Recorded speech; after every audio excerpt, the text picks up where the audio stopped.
Now, I want to go today into the subject of the male-female symbolism in Tantric Yoga. You will find that in the Tantric art forms, that every Buddha or aspect of the Buddha has a feminine counterpart. And that not only do they have feminine counterparts, but they also have various levels on which they're represented. In other words, we started out, you remember, I described in the last seminar, there were the idea of 5 so-called jnani Buddhas. And these 5, who represent, as it were, the center of a rose, one's in the middle and 4 surround. Then each one has a corresponding bodhisattva form. And then each bodhisattva has in turn a corresponding heruka form, but they're all forms of the original 5.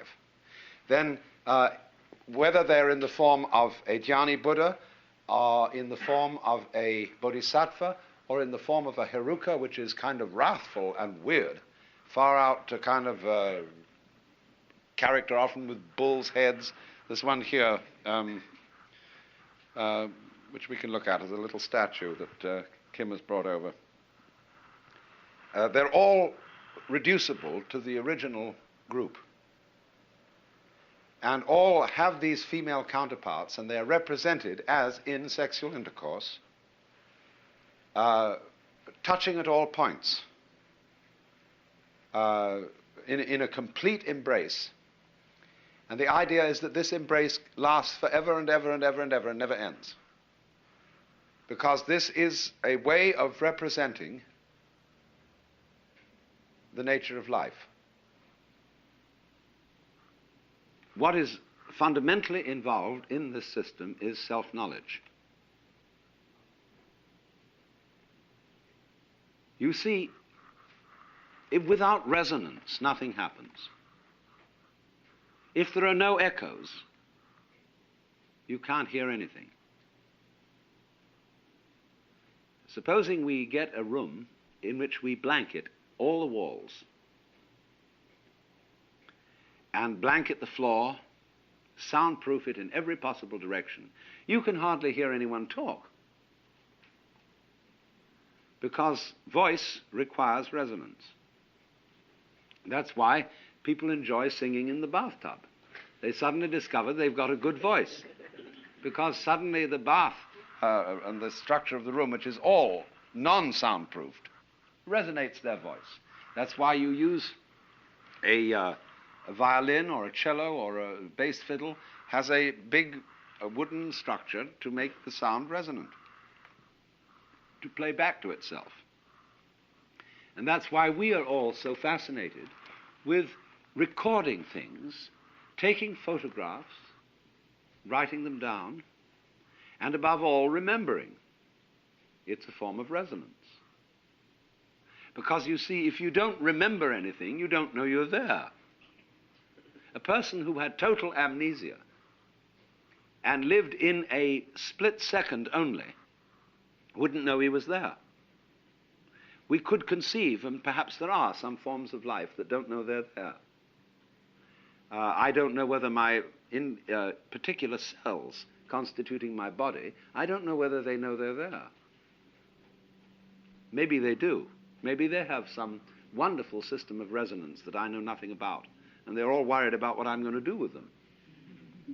And having conferences and meetings and policy decisions and so on and so forth, because this person in charge, you know, it might well be that when I die, or when we all die, all our cells suddenly say, God is dead. And they have their big theological controversy.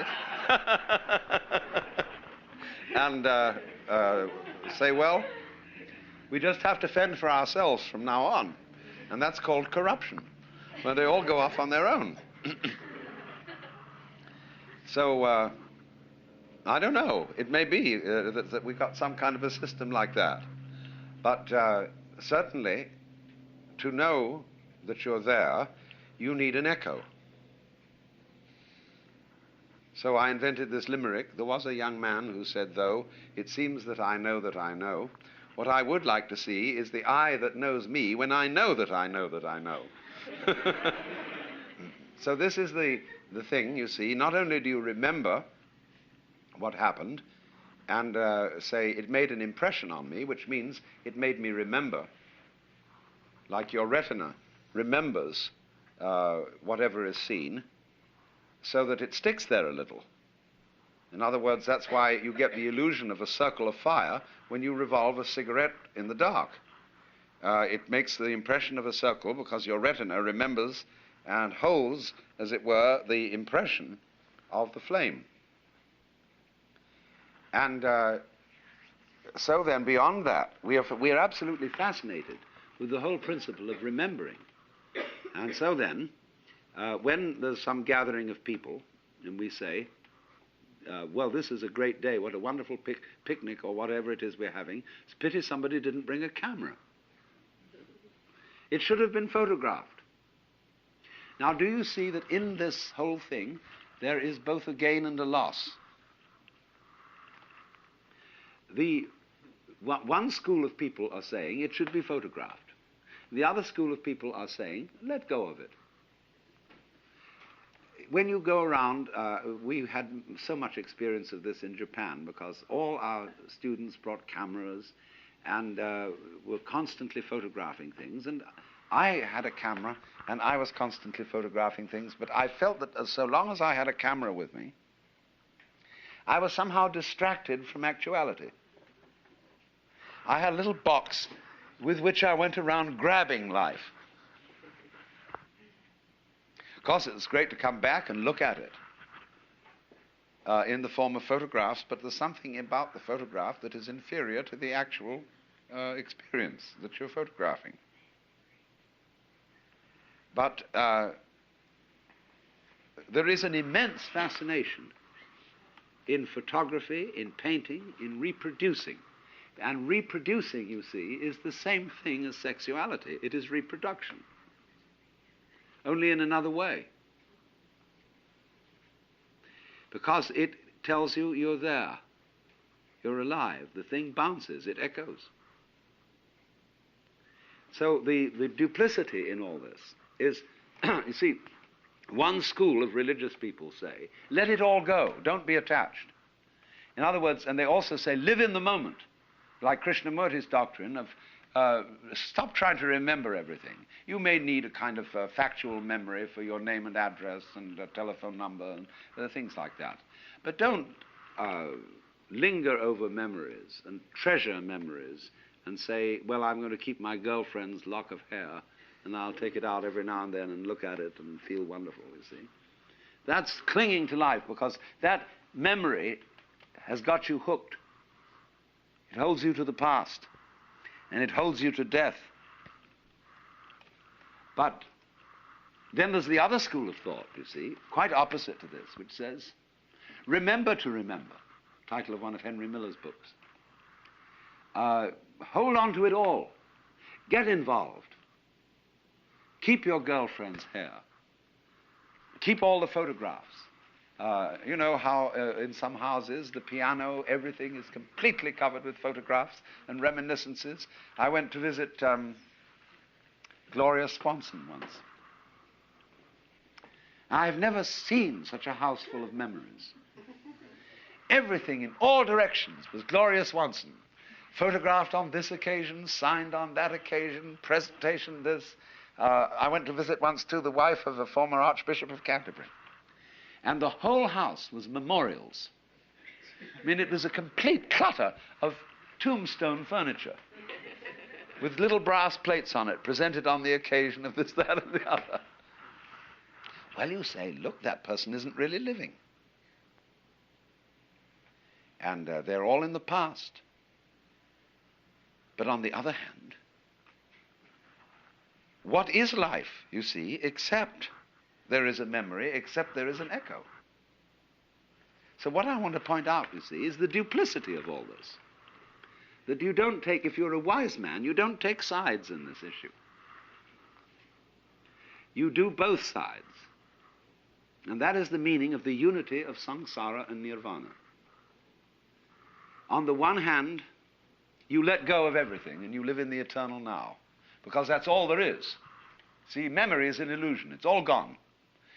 So everything you know about that makes an impression on you is no longer there.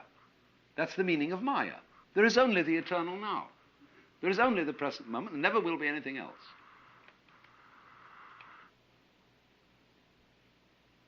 Because even what you're remembering is happening in the present.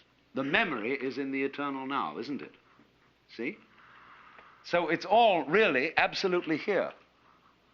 But on the other hand, what fun to drag it out and to make it echo and to get involved and to fall in love and to become attached. Once R.H. Blythe wrote and said to me, I may have told some of you this story before, he wrote me a letter and said, what are you doing these days? As for me, I am abandoning all kinds of satori and enlightenment, and I'm trying to become as deeply attached to as many people and as many things as possible. Because these are the two sides, see? So, the thing is this. It's just like riding a bicycle. It's a balance trick.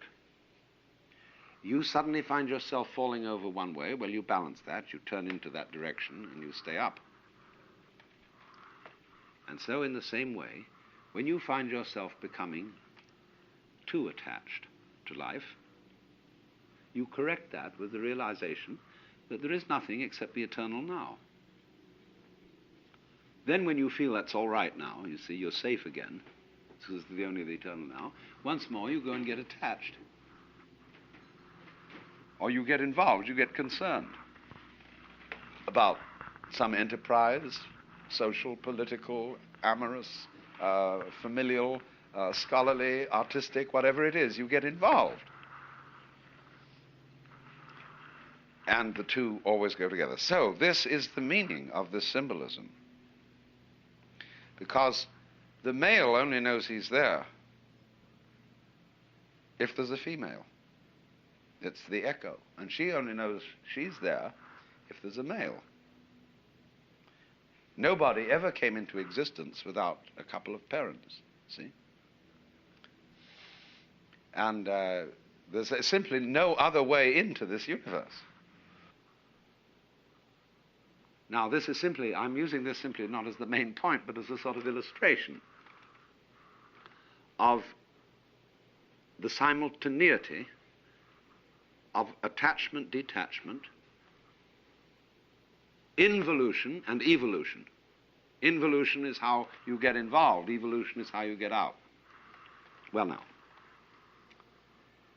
this tantric yoga represents all this in the most extraordinary symbolism, which is basically the human body.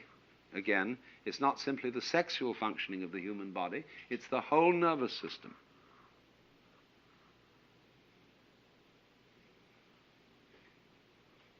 If you really dig into this, you will find that there is a psychic anatomy, and this psychic anatomy in yoga philosophy belongs to what I explained yesterday as the subtle body. You must not expect to find this in the physical organism, nor must you expect to find that there is, in addition to the physical organism, a sort of spook that goes around with us. The physical body is the body as examined by others. The subtle body is the way you feel yourself. Now, there is then an anatomy of the subtle body, which consists of the process of involution and evolution. There is a spinal tree, and it's represented as having two paths down it. It is represented as a canal called the Sushumna. And then in this canal there are two routes. One is called the Ida, and the other is called the Pingala. Pingla and the Ida, Ida. And on one current, something is going down. And on the other, something is coming up. And you will recognize, I think, the familiar image of two serpents on a rod, the caduceus, carried by Mercury. And alchemically, you see, Mercury, the mirror substance, is the void, is the pure, clear light, the same thing as the Buddhist diamond. Now, down at the base of the spinal column, according to the chakra system, there is what's called the Kundalini, which is the serpent power. And the symbol of the serpent power is an inverted triangle with a phallus upright and erect, and a sleeping serpent coiled all the way around the phallus. That is, in other words, involution, to be absolutely involved. And the sex symbol is used again because sex stands for, symbolically, complete involvement. Now, when you've got in, the trick is to get out. See? So then, the process of yoga is represented as waking up that sleeping serpent, who is under the sleep of Maya, who's captivated by illusion, and thinks that the world really exists. In other words, the female echo of himself, or the male echo of herself, has captivated you. Memory has caught you, and you think it's all really there, and you don't realize that there's only the eternal now. And you need to know that in order not to get quite lost. Because if you go out to any one end of the spectrum, you forget you're there. That's sort of a non-existence. You can't really non-exist. You'll always come back eventually. But if you get one extreme too much, you don't know you're there. So then, the symbol is that you draw up the energy located in the Kundalini, which is the sex center, and you send it back up the spinal tree to the top again, from which it came. Now, this is the theory of sex yoga. The theory is that the male and the female partners, who, as I explained yesterday, are husband and wife, or some kind of spiritual marriage, what they do is this.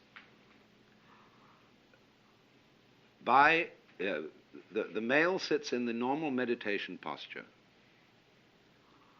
and the female sits on top of him, wrapping her legs round his waist and her arms round his neck, and he holds her round the waist. And in this position, they arouse the sexual force. Now, the theory goes on to say this, that instead of dissipating this energy in the ordinary way, having aroused it, they send it up the spinal tree, back into the brain. Now, don't take this literally. This is a symbolism. It's just the same kind of superstition as thinking that heaven is somewhere up in the sky, and that there really are streets of gold and angels wandering around in nighties with harps.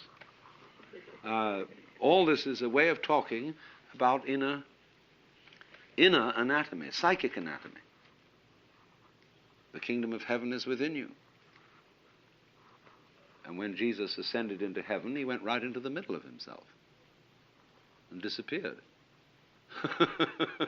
You know? And like the gates of heaven, they are pearls. People think the pearly gates are gates covered in pearls. There's nothing of the kind. The gates of heaven are pearls. Each one is one pearl. And you know, a pearl has a very thin hole through it for the thread to go in. And that's why a camel can't go through the eye of a needle. Because you have to become no one to get through that hole. That's why the idea of many incarnations is likened to beads strung together on a thread. And this thread is called the Sutra Atman, Sutra is a thread. Atman, the self, the threading self that hangs all the beads together. But it's so thin, you see, that it's like nobody. The real you. You have to divest yourself of all hang-ups, you see, to discover the real you. Well, we're back again to the thing of pulling the snake up the tree, the serpent power up. You have to let go of the hang-ups and realize that there are no possessions, everything's falling away, all your memories are holding on to illusions. And then when you thoroughly understand that, you can go back in. So you've got a marvelous picture of the world as a sort of systole and diastole, of attachment and detachment, attachment and detachment. And this takes us right back, you see. The bodhisattva who is liberated, who has let go and is no longer attached, given up memory, and this is the meaning of giving up woman, who is your resonator. Give that up, see, and you find you're free. There's only the eternal now. So the bodhisattva, instead of staying there, goes back in.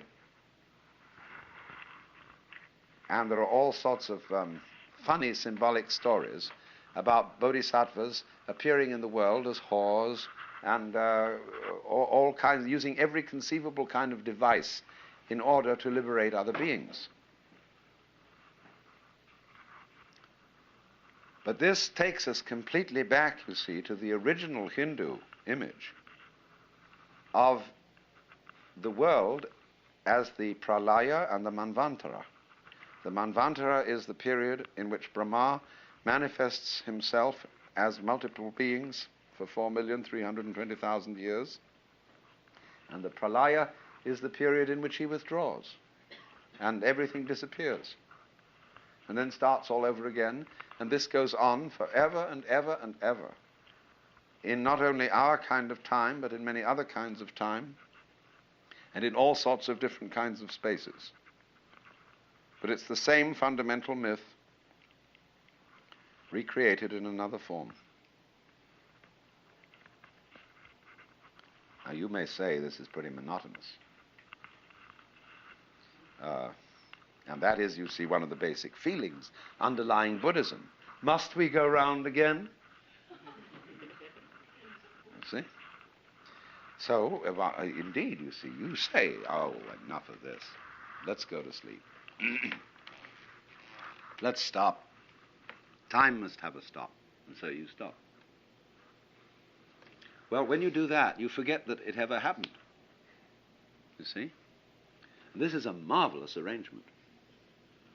Because then it can start all over again without your knowing that it happened before. So you're never bored. And this is a cure for being tired of it.